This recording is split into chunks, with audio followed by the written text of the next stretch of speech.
news of the day, a worldview from CNN. I'm Bernard Shaw in Washington. Pope John Paul II falls ill on Christmas. Doctors tell him to rest. I'm Hillary Bowker, also in Washington this week. Christmas 95, just another workday for NATO peacekeeping troops in Bosnia. Also, the piñata and the real story behind it. This is CNN Worldview, including reports from Christiane Amanpour in Sarajevo, A Christmas Wish, Gary Stryker in Gyoko, Nigeria, Oil and Violence, Ralph Begleiter in Washington, The Superpower Question. Vatican officials say the illness that forced the Pope to curtail his Christmas schedule may have been caused by a busy year of travel. They say the Pope, now 75, is running a slight fever and he has some indigestion. The pontiff is being treated with aspirin and has been told to get some rest. More on the story from CNN's Vicki Barker. The Pope looked tired during midnight Mass on Christmas Eve. In the morning, he failed to celebrate Christmas Mass, and later, when he appeared to make the traditional greetings, it was from a window of his residence and not from his traditional vantage point above the doors of St. Peter's. The address, in 54 languages, attracts a global television audience, but Pope John Paul had only completed greetings in Italian and French when he faltered and left the window. For more than 30,000 pilgrims in St. Peter's Square, an anxious wait. Then, some 20 minutes later, the Pope was back with words of reassurance. You see that even the Pope has his weaknesses, but he is trying to resist. Thank you with all my heart for your patience, and I wish you a heartfelt Merry Christmas. It's been a strenuous year for Pope John Paul. 1995 brought him to all 5 continents for the first time in his papacy. And during his African trip last fall, the pontiff often appeared frail. In his 17 years in the Vatican, the Pope has endured an assassination attempt, intestinal surgery, and, last year, a broken leg. But until now, he had never missed any Christmas Day commitments. The Pope's aides have been quick to downplay this latest illness. They say he may have been overcome by the heat in the Basilica Sunday night, and they insist the 75-year-old pontiff is in excellent shape for his age. Vicki Barker for CNN reporting. It was one of the most significant Christmas celebrations in decades in the town Christians consider the birthplace of Jesus. For the first time since 1966, churchgoers are in a Bethlehem free of Israeli rule. PLO leader Yasser Arafat, a Muslim, joined with Christians in the city to pray for a future of peace and freedom. The Christian mayor of Bethlehem says the town will always be open to all, including Israelis. International peacekeepers hope they'll be welcome in Bosnia. The first wave of soldiers there had a traditional Christmas celebration, complete with turkey and all the trimmings. These British soldiers even had a beer, a bit of wine, and officers serving the enlisted men. In Tuzla, CNN's Jackie Szymanski was with U.S. soldiers on Christmas Day. Merry Christmas. Merry Christmas. Merry Christmas. Season's greetings from Bosnia. U.S. troops get on with the job of bringing peace to this troubled land, clearing away landmines on Christmas Day. Safety first. The holiday will have to wait. Home, though, is very much on the minds of incoming U.S. forces. The newcomers settle in and ponder a Christmas missed. That's Christmas. Everybody likes to be at home or be with family at this time of year, but this year, family is far away, but there are reminders of home, like the frantic preparation of Christmas dinner. The kitchen crew bastes and broils a meal for over 1,000. All that hustle and bustle in the kitchen pays off on Christmas Day. For the troops, it's the closest thing to home cooking in a place that is definitely not home. They're grateful and willing to share their good fortune with the people they've come to help. I would like for things to go smoothly, for everyone to get along and work together and talk things out and deal with things. And the troops get a message of gratitude from the man who sent them here, their commander-in-chief, President Clinton. To say goodbye to their families at the very time of year when all across America families are coming together. We ask all these things, and every time they answer the call.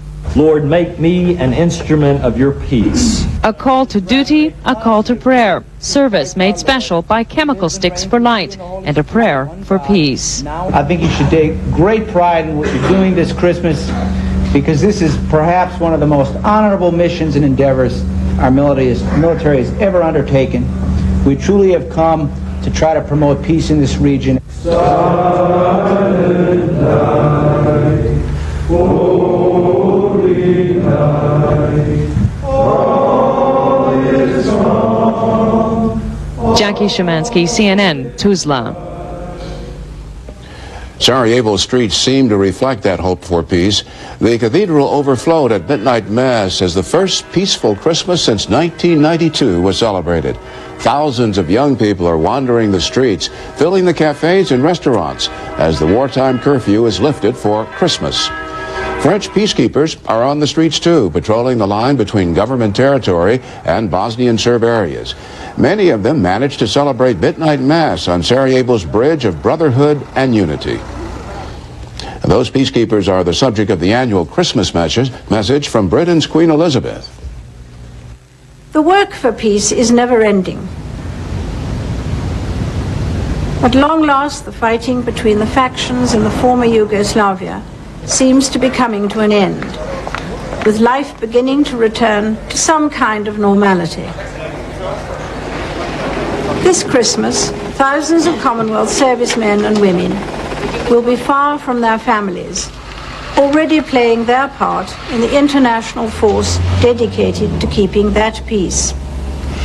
Business is keeping many away from home today. Among them, U.S. forces in the business of building a floating bridge to carry NATO troops into northeastern Bosnia.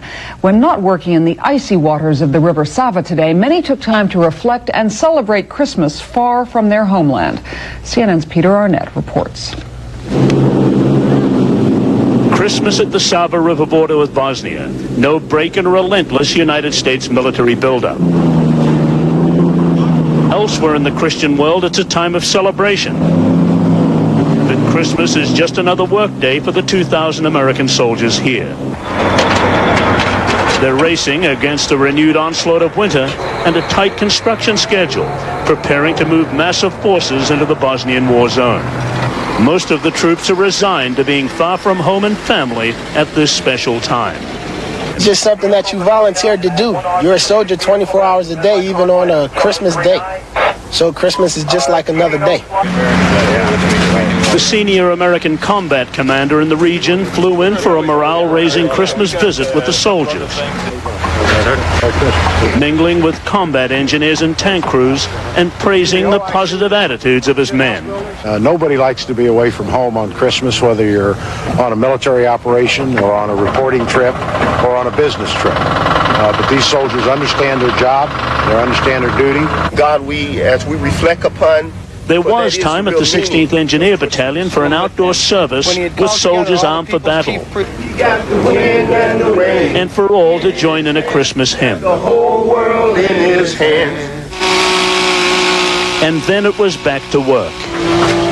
The building construction continued all Christmas Day and would into the night.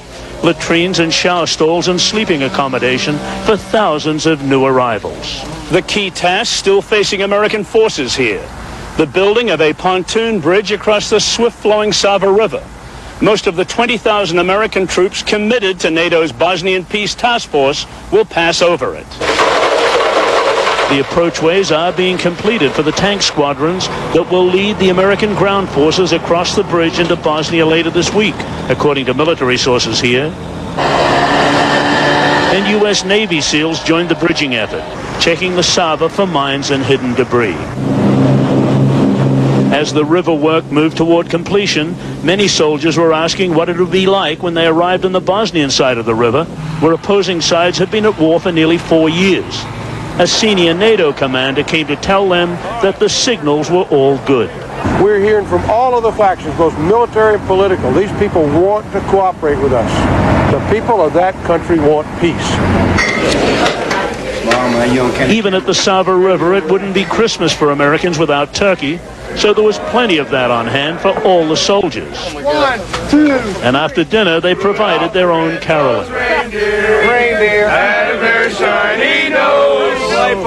Peter Arnett, CNN, at the Sava River border with Bosnia. NATO is criticizing a reported meeting between a Russian general and a Bosnian Serb military leader. The international force in Bosnia is supposed to arrest on site Serb leader General Ratko Mladic and any others charged with war crimes.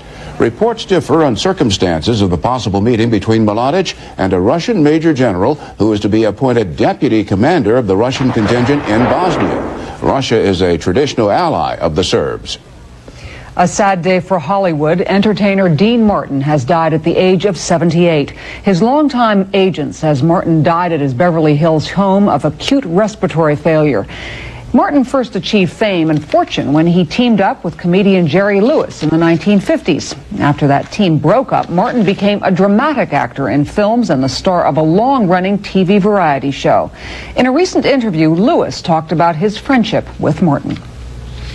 A singer that wasn't as good as Bing Crosby, a comic that was nowhere near as brilliant as Burl, but the two of them together projected something that an audience needed at the time. It was in the late 40s, where this country really needed to identify with that kind of humanity. Some of Martin's films include Some Came Running, Rio Bravo, and The Silencers.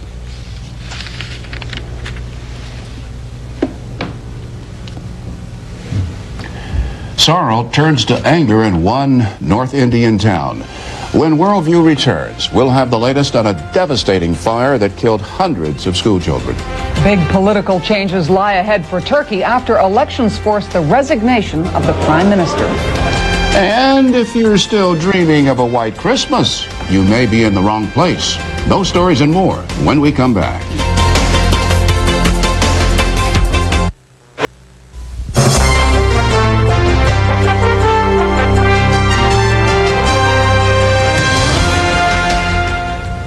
The Prime Minister of Turkey has resigned following an election loss. Tansu Çiller is an economist who couldn't revive Turkey's economy. An Islamic leader now heads the party that holds the most seats in parliament. CNN's Rob Golden has more. They chant Başbakan, Prime Minister, in a rousing cheer for the winning candidate Necmettin Erbakan. Celebrations by Erbakan's Welfare Party supporters were held throughout the night. But by morning, a more sobering political reality as financial markets tumbled and leading Turkish newspapers call for a coalition government without the Welfare Party. Erbakan's Welfare Party represents a threat to many Turks who wish to live in a secular society with close links to the West. The Welfare Party seeks to establish a government based on Islamic principles and rejects integration with Europe. Turkey has long maintained a secular government, but in recent years, Islamic political groups have been gaining a strong foothold.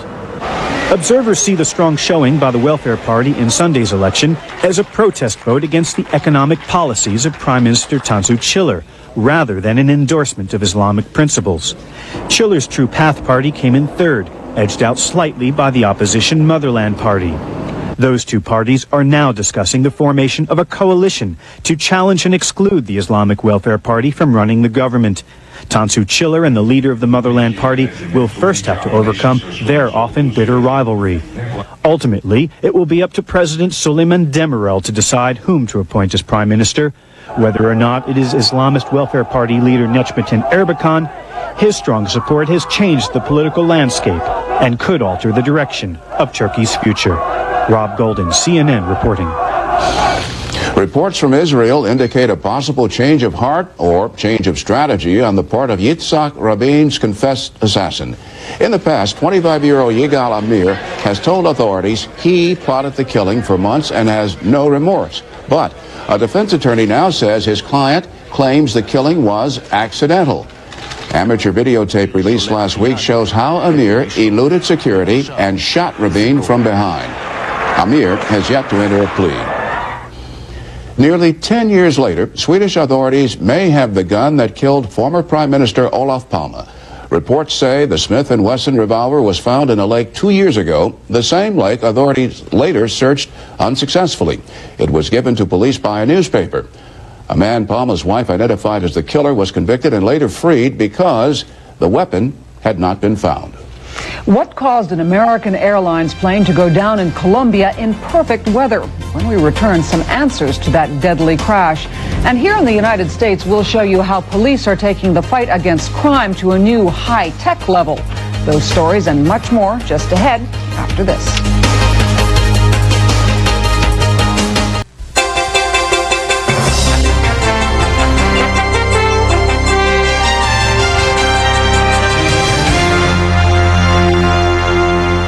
In India, sorrow turned to outrage Monday as some 5,000 mourners threatened to tear down the wall of a hospital.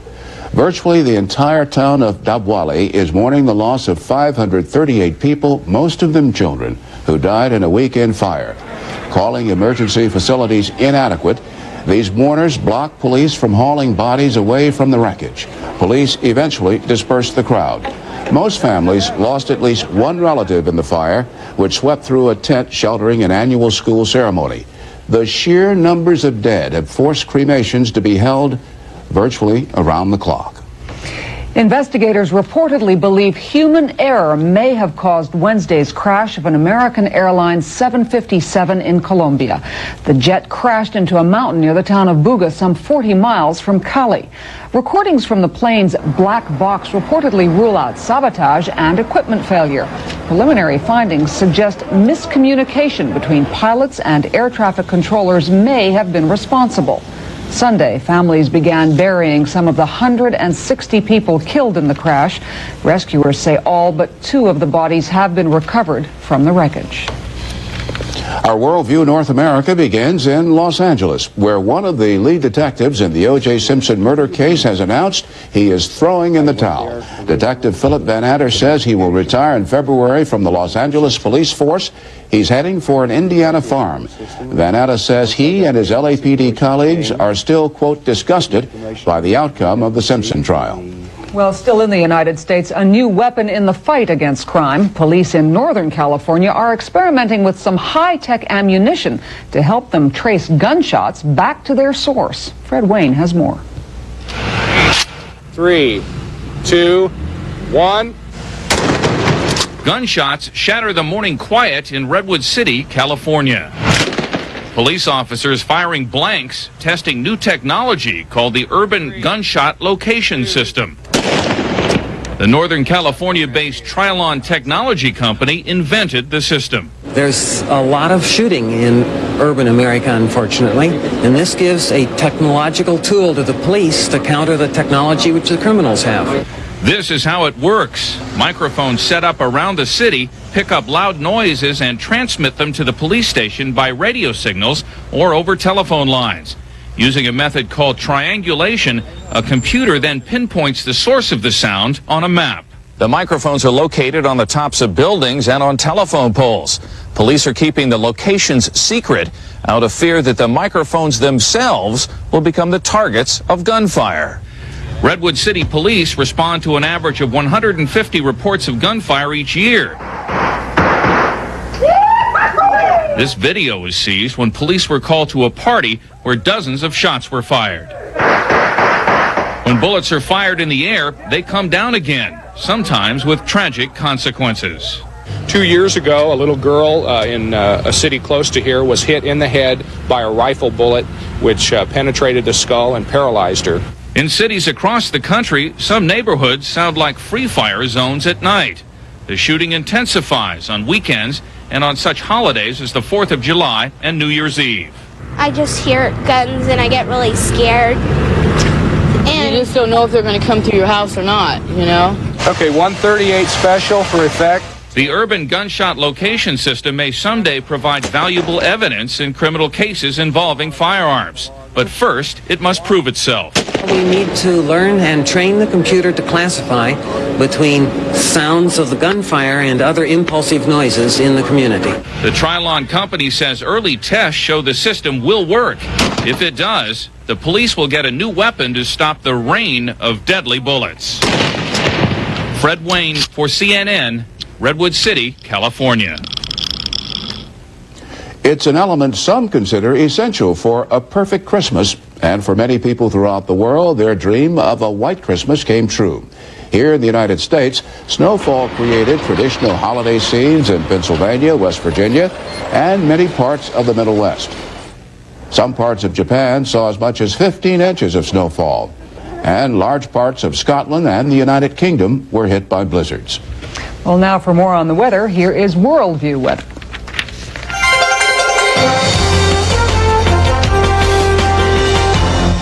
This look at your WorldView weather opens up with predicted high temperatures for Tuesday across the United States. 20s and 30s will dominate in the east, and look how chilly it's going to be, even all the way down into Florida. 40s and 50s will cover much of the Plain States area, and the west will see some 20s across the high plateau region and the northern Rockies. Let's move on now to our forecast weather map for Tuesday morning. A cold front dropping down through the east, thus responsible for those very cold temperatures, drives all the way into the deep south, but is not expected to produce precipitation. As it does so, the air is quite dry. Light snow will continue in the Great Lakes area and parts of the northeast. Much of the nation will be dry again tomorrow. Let's move on now to the European continent. A long frontal boundary reaches from Russia all the way across Europe, and there are waves of low pressure riding along it. To the south of it, obviously, warmer air. To the north of it, obviously, colder air. There will be some shower activity along the frontal boundary. Across the Balkans, it's actually warming up just a little bit. A wave of low pressure and a low pressure center moving across the area of Denmark, and that will touch off just a few snow flurries. As we move on now to Asia, you can see a strong cold front moving out of Mongolia into China with significantly colder air behind it. In northern sections of Japan, we might see some snow flurry activity, and some snow showers have been persistent across western portions of Japan. An area of low pressure in the Philippine Sea. We will watch for further development. That's the WorldView weather. I'm Flip Spicer. It's a Mexican tradition, breaking piñatas for the goodies inside.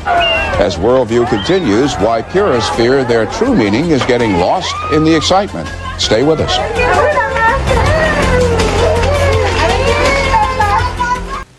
To our viewers around the world, peace on earth from CNN.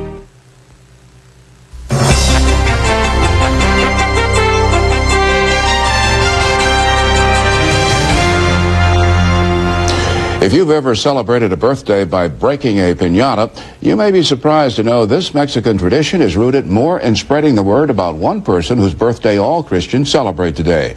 CNN's Lucia Newman explains.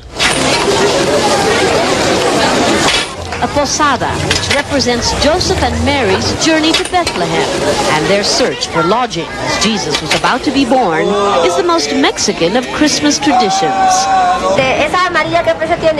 But it would not be complete without this, a piñata. These colorfully decorated clay pots were not invented to celebrate birthday parties, as some think, but rather for something much more serious, the evangelization of Mexico. The posadas and piñatas were rituals utilized by the Catholic missionaries to help indoctrinate the native Indians, to show them the Christian faith. The star-shaped piñata, now much more elaborate than during colonial times, was used as a way to explain the difference between good and evil.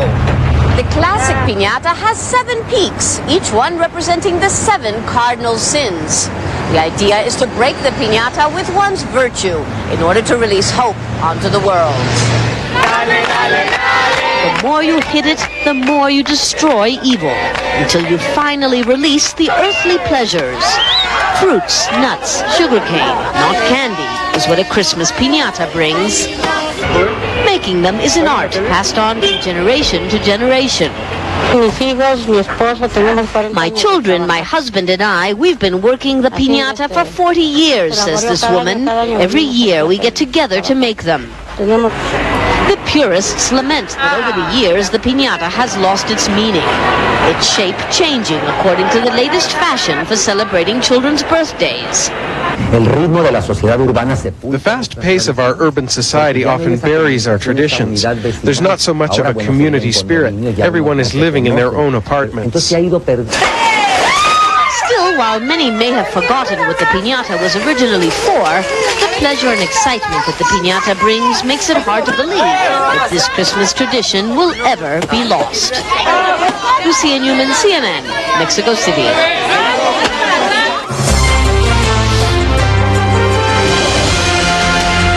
The killings that keep tearing apart an African nation. WorldView goes to Nigeria, where Gary Stryker reports on the executions that continue to cause controversy. And we'll visit again with members of a Sarajevo family who personified the years of war there and the struggle for peace. First, here's a look at some of the stories making news around the world. Vatican officials say Pope John Paul II needs rest after his slower than usual Christmas. A fever and nausea forced the pontiff to miss one Mass and interrupt another. The Pope, now 75, fell ill after a lengthy midnight celebration in an overheated St. Peter's Basilica. Vatican officials say the Pope's busy travel schedule may be catching up with him. In Turkey, a political party that wants to impose aspects of Islamic law in the country has emerged as the top vote-getter in national elections. Prime Minister Tansu Çiller resigned but may lead a caretaker regime. Her party finished second. The Islamic Welfare Party draws support from Turkey's urban poor. It wants to abolish interest payments and expel U.S. forces that use Turkish bases to fly missions over Iraq. Mainstream parties are resisting the party's calls to enter talks to form a governing coalition. The holiday celebrating the birth of a man some call the Prince of Peace is not a restful time for some peacekeepers in Sarajevo. Soldiers continue patrolling the line between Bosnian Serb areas and government zones. The commander of French peacekeepers says troops on both sides continue pulling back from Sarajevo's front line. In the Bosnian capital, the first peaceful Christmas in 4 years brought overflow crowds to the cathedral. Peaceful crowds roamed the streets as a curfew was lifted for the Christmas holiday. NATO's massive military deployment in Bosnia has implications that reach much further than the Balkans. It could affect security in Europe well into the next century, as well as relations with Russia and possibly the image of the United States as the sole remaining superpower. CNN's World Affairs correspondent Ralph Begleiter reports. NATO troops and armored vehicles have been in Bosnia for almost 4 years, more than 20,000 strong, from France, Britain, the Netherlands, Spain, Italy, Canada, not the U.S. The deployment of NATO troops under United Nations command was universally seen as cumbersome, ineffective, and even humiliating.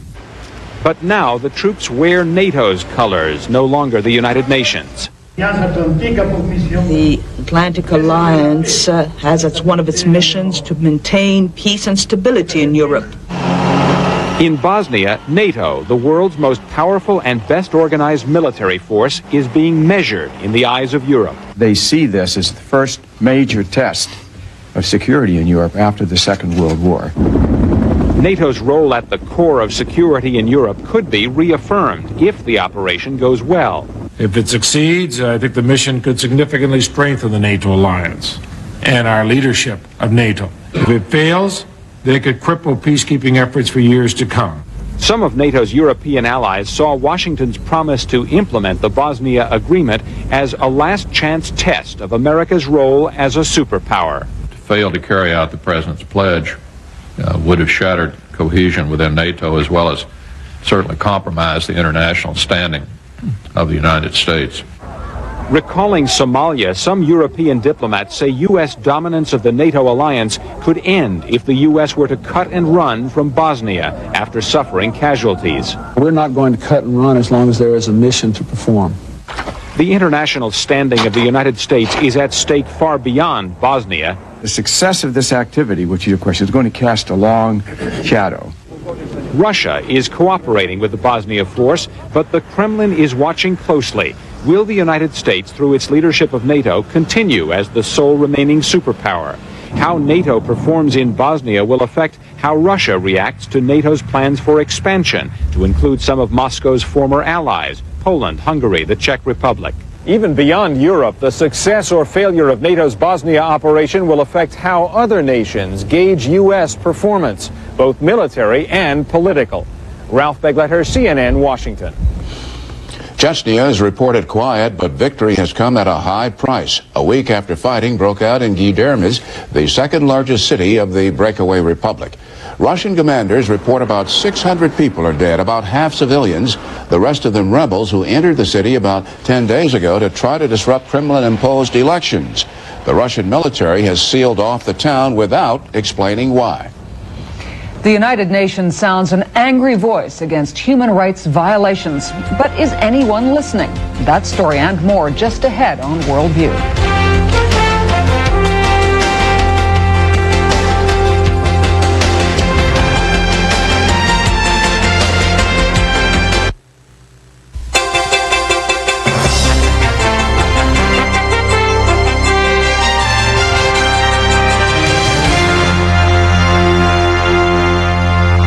WorldView Africa begins in South Africa, where at least 11 people were killed in a Christmas Day massacre.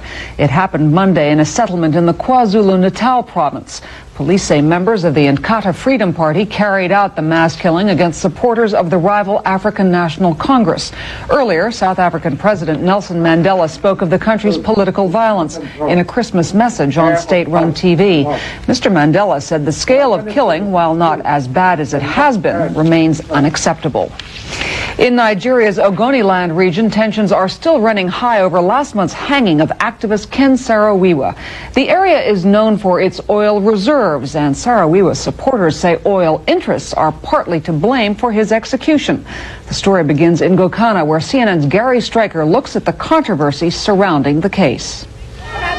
In the towns and villages of Ogoniland, an outsider learns how the people feel about the execution of Ken Saro-Wiwa. Because of the oil, Ogoni oil, they killed Saro-Wiwa. The only leader that was helping us, they are killing illegally. They don't want us to progress. It is an injustice, trial of injustice. Saro-Wiwa's widow says she never expected the execution. Because I thought that the idea was just to keep Ken out of circulation for some time. I didn't know that they really wanted to kill him then. Saro-Wiwa's lawyer blames a conspiracy between Nigeria's military government and Shell Oil Company, which has major concessions in Ogoniland. He was framed up. The charge against him was a concocted one because he had been a thorn in the flesh of the federal government and Shell. The execution triggered international condemnation of the Nigerian government and could still lead to an embargo of Nigerian oil. But the government says the world has been deceived by propaganda, that Saro-Wiwa and 8 others were not prosecuted as champions of human rights or the environment, but as murderers. And they were tried purely and simply for murder according to the laws of Nigeria. And they were found guilty and they paid the price according to our laws. Saro-Wiwa was convicted of killing 4 moderate Ogoni leaders, whose families say they have no doubt he was guilty. Because Ken, they were the one who arranged, and Ken spearheaded everything. This is where the victims were killed, on the grounds of the Ogoni King's palace, attacked by a large mob of young people, allegedly acting under orders from Ken Saro-Wiwa. The brother of one of the victims survived by escaping into a religious shrine the attackers refused to enter. He was a major eyewitness who gave evidence at the trial. To me, it was a fair trial. All we were, talking about was we wanted justice. And that's why we did not take the laws into our own hands. The men who were killed had fallen out with Saro-Wiwa over the leadership of the Ogoni mass movement. Saro-Wiwa led a militant youth wing with a record of violence and vigilante tactics. The government did not contend he was at the scene when the victims were killed, basing much of its case on orders he was alleged to have given his followers. Ken never had the opportunity to speak to anybody as it is being claimed now. There's no way he can even be remotely accused of what happened. Lawyers say there were serious flaws in how the trial was conducted before a special tribunal. Every due process of law in Ken's case was flouted. Every norm of fair hearing was ignored. The government claims Saro-Wiwa used his overseas connections with environmental groups to build a false image for himself. I think he was a skillful international conman who successfully conned the world, and they really fooled everybody. For some Ogonis, a villain has now been convicted and punished. I am very, very happy that justice has been done and seems to be done.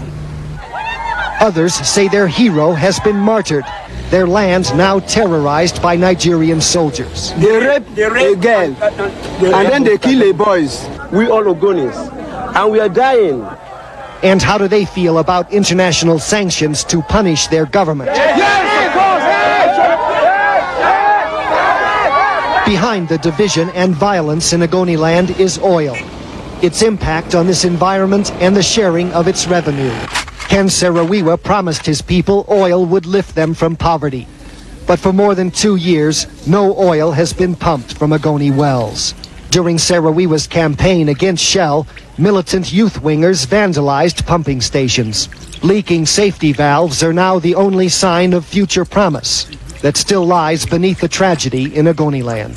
Gary Stryker, CNN, Gyoku, Nigeria. Friday, the United Nations General Assembly went on record condemning the execution of Saro-Wiwa and the 8 other activists. It was hardly the first time the world body criticized a member nation for human rights violations. But as CNN's Richard Roth reports, getting results is a problem. It is so decided. Late Friday evening, the United Nations General Assembly wrapped up its 1995 session with a flurry of human rights resolutions. The most notable condemned Nigeria for the hangings of poet Ken Saro-Wiwa and 8 co-defendants. But do these resolutions, especially those passed on the eve of a holiday season, carry any weight? Critics already charge when it comes to human rights, the United Nations doesn't get tough with a country if there is an economic stake. In Nigeria's case, oil. We criticize the major powers for abandoning human rights in their quest for trade and investment opportunities with the so-called big emerging markets. But is the Nigerian military leadership listening to words from New York? Well, probably not as much as we would want them to listen, but if we did not at least speak out, there would be no voice to listen to. Condemned governments usually claim the UN is interfering in internal affairs. These draft resolutions have a political nature and do not at all serve the question of human rights. The group Human Rights Watch blames the UN Secretary General for hesitating to criticize powerful governments and lamenting that he is the humble servant of 185 masters. We view that as an abdication of the responsibility that he carries as the chief moral spokesman of the United Nations, the person charged with upholding the basic human values that are enshrined in the Charter. I assure you that in many cases I have obtained constructive result or positive result through quiet diplomacy, rather than a huge declaration saying we condemn this without any results. The UN has established a High Commissioner for Human Rights who has visited governments reluctant to change, but he has complained of a lack of money and staffing. The United Nations strongly defends its human rights record, but inside its own headquarters in New York, it's hamstrung by sensitive members. 2 weeks ago, the UN ordered the cancellation of the showing of the film Beyond Rangoon and the cancellation of a Serb-Croat romantic film, all because of complaints by Burma and Croatia. The UN said these films can be shown outside UN headquarters. Richard Roth, CNN, United Nations. Human rights activists in Hong Kong have begun a day-long hunger strike to show support for jail dissident Wei Jingsheng. The demonstrators are calling on the Chinese government to release Wei and other political prisoners. Wei was first arrested in 1979. Earlier this month, he was convicted and sentenced to 14 years in prison for conspiring to overthrow the Beijing government.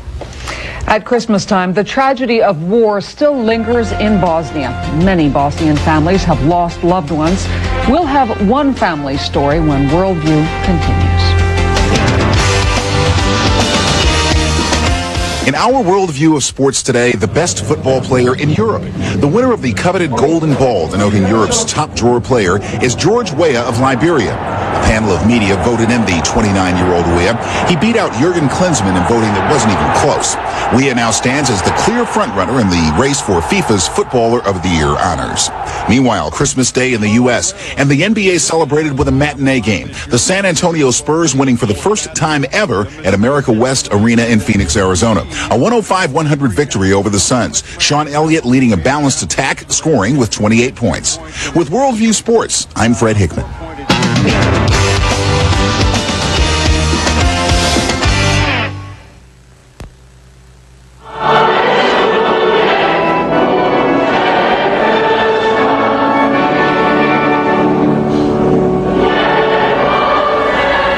After 4 years of war, Bosnia is marking Christmas this year in relative peace and quiet, though nothing is the same as it was before the fighting, before all the killing.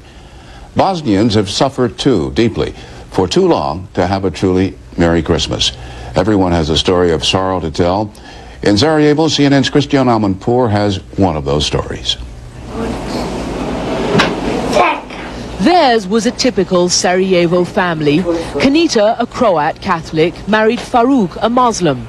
They had a son and they lived happily, but not ever after. When we first met Kanita in 1992, her head was covered in mourning. She showed us the hole in her living room wall, gashed by Serb gunfire that killed Farouk as he sat in his chair. This is what she told us then. I don't have now hate in my heart.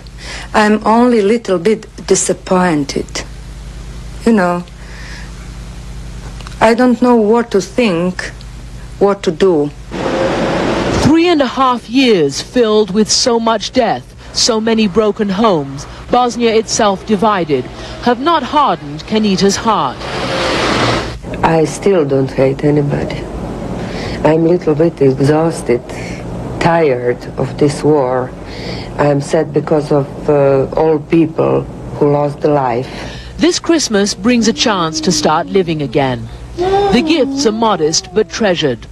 This year she can bake cakes in her gas stove. No more makeshift wood fires. There is electricity. And in the new year she'll send her 7-year-old son Faris to school for the first time, without fearing his playground might be shelled into a graveyard. He is the future and her link to the past. Now when I'm looking on Faris, he reminds me so much at Farouk that he's not dead. Faris was 3 when his father was killed. He began his life in war and tragedy. Sometimes he asked me why it was God's will that just my father was killed. He was so nice, so gentle. You know, he remembers him. I can say only that here happened something horrible, but it hasn't destroyed our soul and our wish to continue normal, civilized life. We have give here the example in Sarajevo how we can do that in impossible circumstances. Christiana Manpour, CNN, Sarajevo. Well, that concludes this edition of Worldview. I'm Bernard Shaw in Washington. And I'm Hillary Bowker, also in Washington this week. Thanks for joining us. And to those of you celebrating, have a happy holiday wherever you are. We leave you now with pictures of annual ice sculptures in Moscow's Gorky Park.